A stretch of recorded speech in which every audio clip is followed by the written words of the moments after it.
Hello, everybody. Hello, hello, hello. We are back. Once again, we are reading Genesis chapter 30 through 33. This is our Bible reading challenge. We are reading our Bible. Make sure that you are liking and sharing. Make sure you tell somebody that we are doing this challenge. Like and share. Grab your Bibles, grab your apps, or follow along.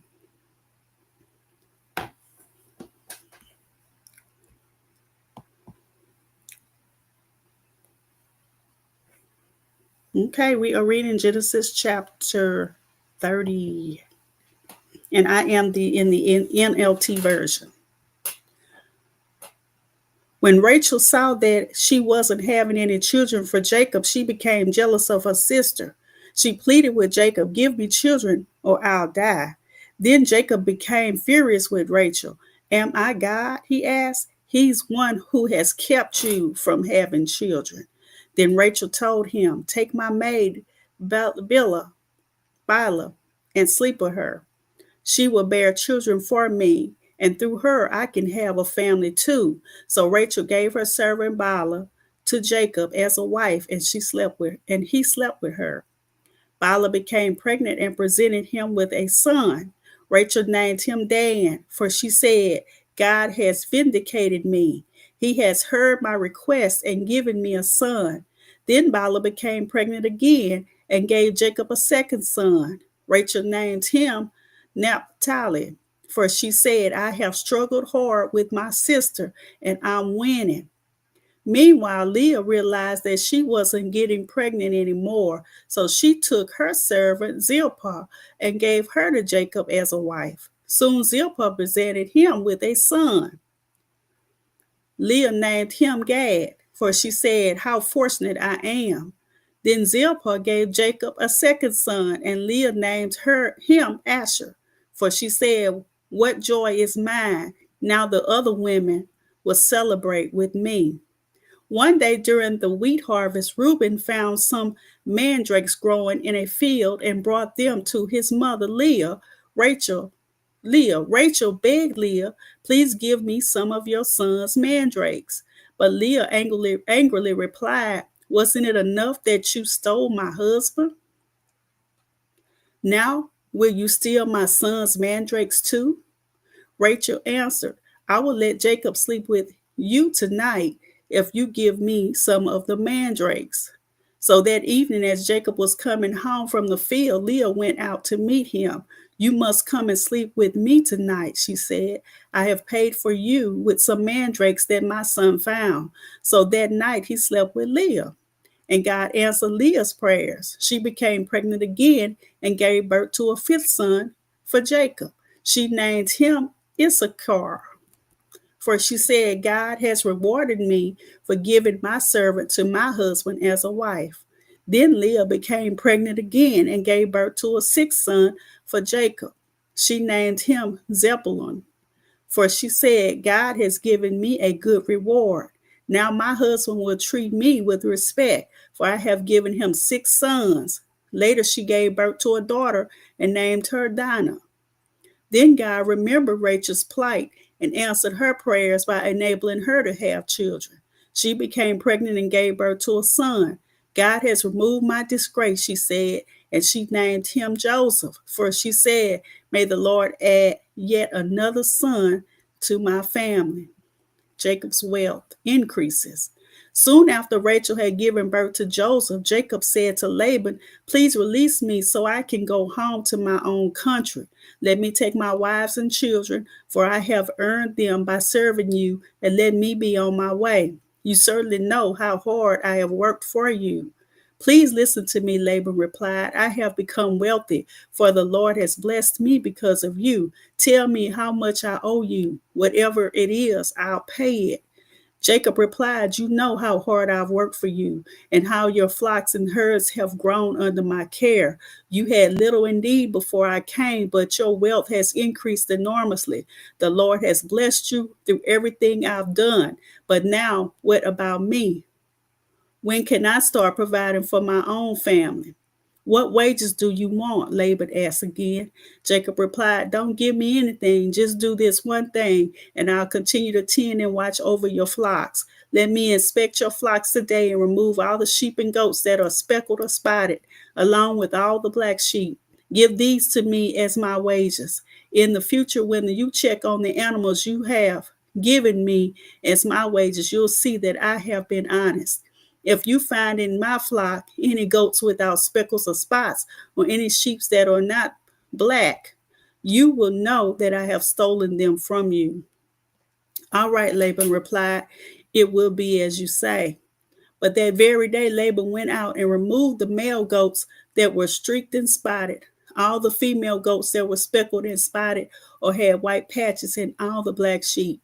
He placed them in the care of his own sons, who took them a 3 days' journey from where Jacob was. Meanwhile, Jacob stayed in care for the rest of Laban's flock. When Jacob took some fresh branches from poplar, almond, and plane trees and peeled off strips of bark, making white streaks on them, then he placed these peeled branches in the watering troughs where the flock came to drink, for that was where they made it. And when they made it in front of the white streaked branches, they gave birth to young that were streaked, speckled, and spotted. Jacob separated those lambs from Laban's flock, and at mating time he turned the flock to face Laban's animals that were streaked or black. This is how he built his own flock instead of increasing Laban's. Whenever the stronger females were ready to mate, Jacob would place the peeled branches in the watering troughs in front of them. Then they would mate in front of the branches. But he didn't do this with the weaker ones, so the weaker lambs belonged to Laban, and the stronger ones were Jacob's. As a result, Jacob became very wealthy, with large flocks of sheep and goats, female and male servants, and many camels and donkeys.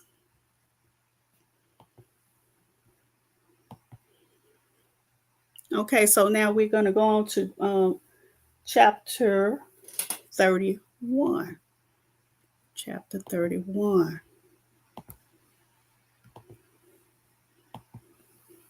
Jacob flees from Laban, but Jacob soon learned that Laban's sons were grumbling about him.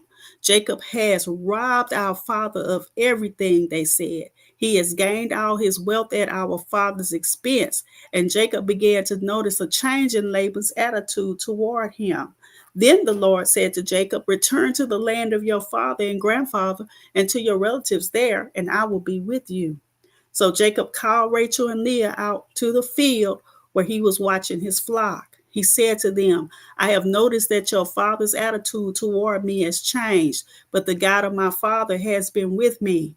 You know how hard I have worked for your father, but he has cheated me, changing my wages 10 times. But God has not allowed him to do me any harm. For if he said the speckled animals will be your wages, the whole flock began to produce speckled young. And when he changed his mind and said the striped animals will be your wages, then the whole flock produced striped young. In this way, God has taken your father's animals and given them to me. One time during the mating season, I had a dream and saw that the male goats mating with the females were streaked, speckled, and spotted. Then in my dream, the angel of God said to me, "Jacob, I replied, 'Yes, here I am.' The angel said, 'Look up, and you will see that only the streaked, speckled, and spotted males are mating with the females of your flock. For I have seen how Laban has treated you. I am the God who appeared to you at Bethel.' the place where you anointed the pillar of stone and made your vow to me. Now get ready and leave this country and return to the land of your birth. Rachel and Leah responded, That's fine with us. We won't inherit any of our father's wealth anyway. He has reduced our rights to those of foreign women. And after he sold us, he wasted the money you paid him for us. All the wealth God has given you from our father legally belongs to us and our children. So go ahead and do whatever God has told you. So Jacob put his wives and children on camels, and he drove all his livestock in front of him.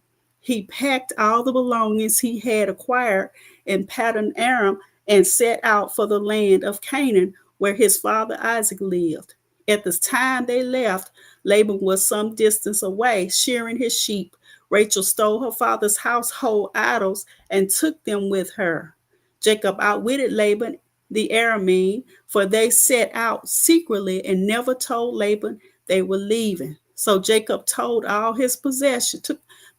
Jacob took all of his possessions with him and crossed the Euphrates River, headed for the hill country of Gilead. Laban pursues Jacob.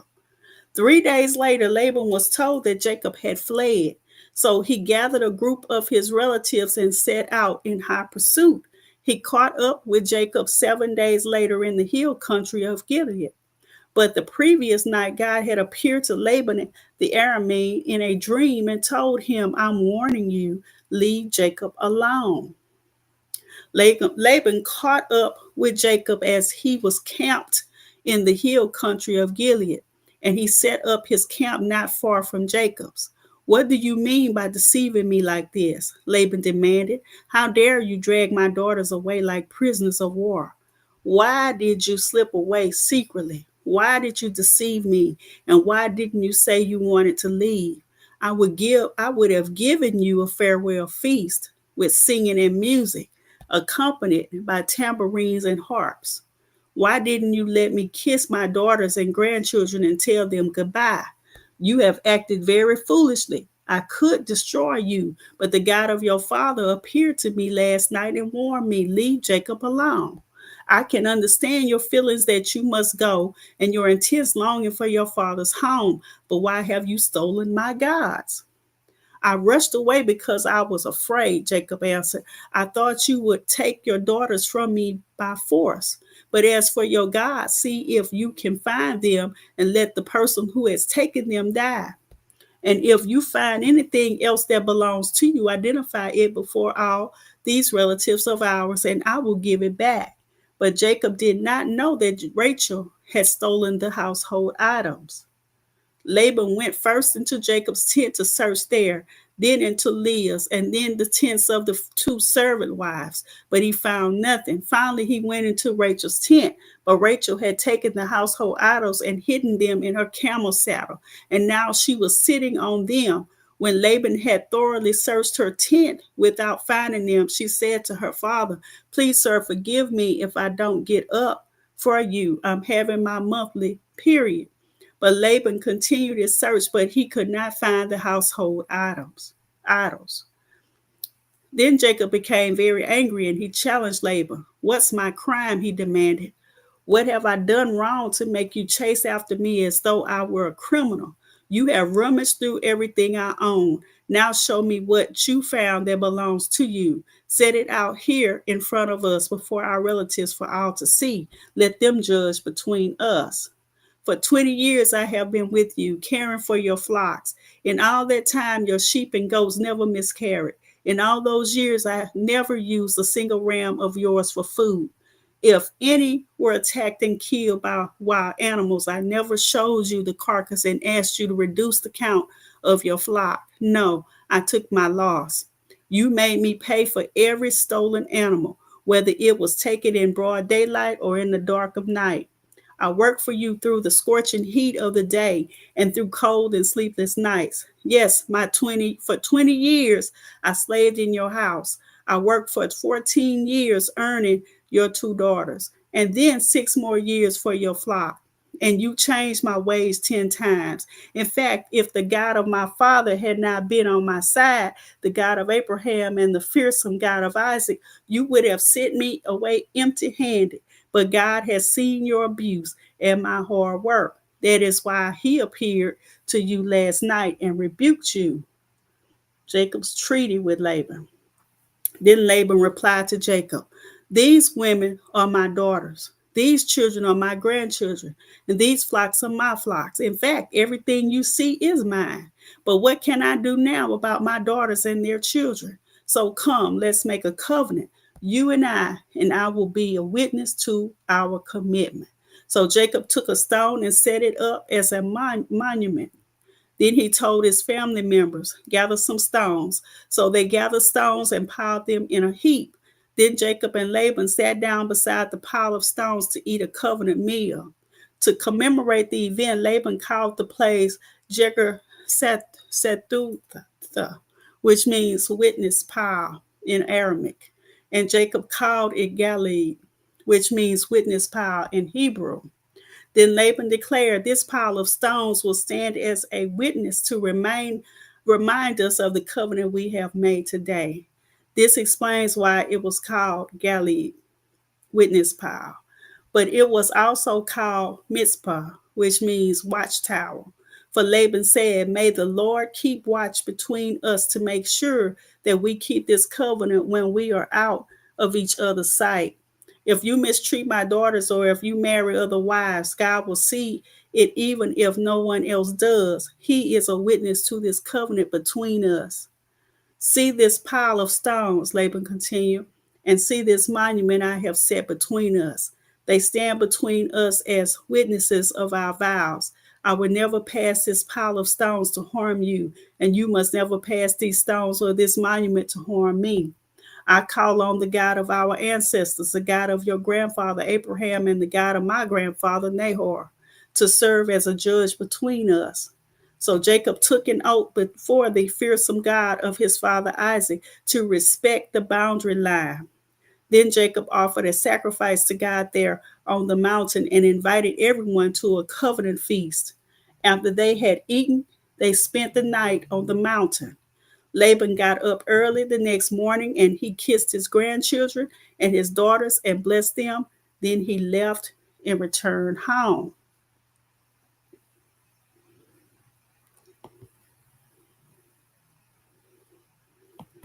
Okay, so we are about to move on to the next chapter.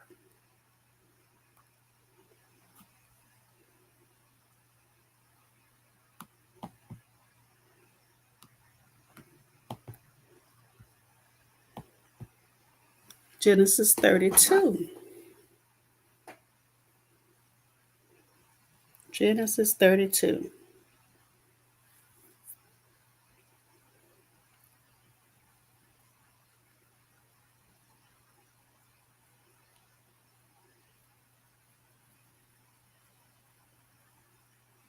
Okay, just check to make sure that we're good. Genesis 32.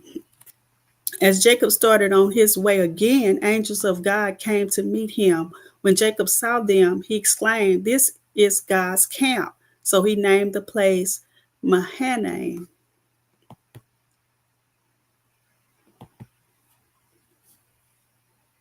Jacob sends gifts to Esau. Then Jacob sent messengers ahead to his brother Esau, who was living in the region of Seir in the land of Edom. He told them, give this message to my master Esau. Humble greetings from your servant Jacob. Until now, I have been living with Uncle Laban, and now I own cattle, donkeys, flocks of sheep and goats, and many servants, both men and women. I have sent these messengers to inform my Lord of my coming, hoping that you will be friendly to me. After delivering the message, the messengers returned to Jacob and reported, we met your brother Esau, and he is already on his way to meet you with an army of 400 men. Jacob was terrified at the news. He divided his household along with the flocks and herds and camels into two groups. He thought, if Esau meets one group and attack it, perhaps the other group can escape. Then Jacob prayed, O God of my grandfather Abraham and God of my father Isaac. O Lord, you told me, return to your own land and to your relatives, and you promised me I will treat you kindly, and I am not worthy of all the unfailing love and faithfulness you have shown to me, your servant. When I left home and crossed the Jordan River, I owned nothing except a walking stick. Now my household fills two large camps. O Lord, please rescue me from the hand of my brother Esau. I am afraid that he is coming to attack me, along with my wives and children. But you promised me I will surely treat you kindly, and I will multiply your descendants until they become as numerous as the sands along the seashore, too many to count. Jacob stayed where he was for the night. Then he selected these gifts from his possessions to present to his brother Esau: 200 female goats, 20 male goats, 200 ewes, 20 rams, 30 female camels with their young, 40 cows, 10 bulls, 20 female donkeys, and 10 male donkeys. He divided these animals into herds and assigned each to different servants. Then he told his servants, go ahead of me with animals, but keep some distance between the herds. He gave these instructions to the men leading the first group. When my brother Esau meets you, he will ask, whose servant are you? Where are you going? Who owns these animals? You must reply, they belong to your servant Jacob, but they are a gift for his master Esau. Look, he is coming right behind us. Jacob gave the same instruction to the second and the third herdsman, and to all who follow behind the herds. You must say the same thing to Esau when you meet him. And be sure to say, look, your servant Jacob is right behind us. Jacob thought, I will try to appease him by sending gifts ahead of me. When I see him in person, perhaps he will be friendly to me. So the gifts were sent on ahead, while Jacob himself spent the night in the camp. Jacob wrestles with God. During the night, Jacob got up and took his two wives, his two servant wives, and his 11 sons and crossed the Jabbok River with them. After taking them to the other side, he sent over all his possessions. This left Jacob all alone in the camp, and a man came and wrestled with him until the dawn began to break. When the man saw that he would not win the match, he touched Jacob's hip and wrenched it out of its socket. Then the man said, let me go, for the dawn is breaking. But Jacob said, I will not let you go unless you bless me. What is your name? The man asked. He replied, Jacob. Your name will no longer be Jacob, the man told him. From now on, you will be called Israel, because you have fought with God and with men and have won. Please tell me your name, Jacob said. Why do you want to know my name? The man replied. Then he blessed Jacob there. Jacob named the place Peniel, which means face of God, for he said, I have seen God face to face, yet my life has been spared. The sun was rising as Jacob left Peniel, and he was limping because of the injury to his hip. Even today, the people of Israel don't eat the tendon near the hip socket because of what happened that night when the man strained the tendon of Jacob's hip.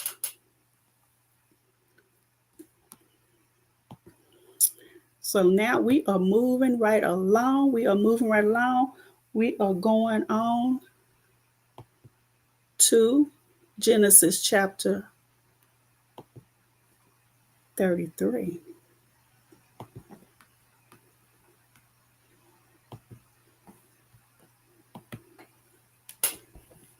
Jacob and Esau make peace. Then Jacob looked up and saw Esau coming with his 400 men. So he divided the children among Leah, Rachel, and his two servant wives. He put the servant wives and their children at the front, Leah and her children next, and Rachel and Joseph last. Then Jacob went on ahead. As he approached his brother, he bowed to the ground 7 times before him. Then Esau ran to meet him and embraced him, threw his arms around his neck and kissed him, and they both wept. Then Esau looked at the women and children and asked, who are these people with you? These are the children God has graciously given to me, your servant, Jacob replied. Then the servant wives came forward with their children and bowed before him. Next came Leah with her children, and they bowed before him. Finally, Joseph and Rachel came forward and bowed before him. And what were all the flocks and herds I met as I came? Esau asked. Jacob replied, "They are a gift, my lord, to ensure your friendship." "My brother, I have plenty," Esau answered. "Keep what you have for yourself." But Jacob insisted, "No, if I have found favor with you, please accept this gift from me. And what a relief to see your friendly smile. It is like seeing the face of God. Please take this gift I have brought you, for God has been very gracious to me. I have more than enough." And because Jacob insisted, Esau finally accepted the gift. "Well," Esau said, "let's be going. I will lead the way." But Jacob replied, "You can see, my lord, that some of the children are very young, and the flocks and herds have their young too. If they are driven too hard, even for one day, all the animals could die. Please, my lord, go ahead of your servant. We will follow slowly at a pace that is comfortable for the livestock and the children. I will meet you at Seir." "All right," Esau said, "but at least let me assign some of my men to guide and protect you." Jacob responded, "That's not necessary. It's enough that you have received me warmly, my lord." So Esau turned around and started back to Seir that same day. Jacob, on the other hand, traveled on to Succoth. There he built himself a house and made shelters for his livestock. That is why the place was named Succoth, which means shelters. Later, having traveled all the way from Paddan Aram, Jacob arrived safely at the town of Shechem in the land of Canaan. There he set up camp outside the town. Jacob bought the plot of land where he camped from the family of Hamor, the father of Shechem, for 100 pieces of silver. And there he built an altar and named it El Ikoi, Israel. So we have just read from the book of Genesis, chapter 30 through 33. 30 through 33. I pray all is well. I pray that this reading has blessed you in a mighty way. And I pray that you will be blessed, like and share. Make sure that you let someone know that we are reading, doing our Bible scripture reading. Be blessed, everybody.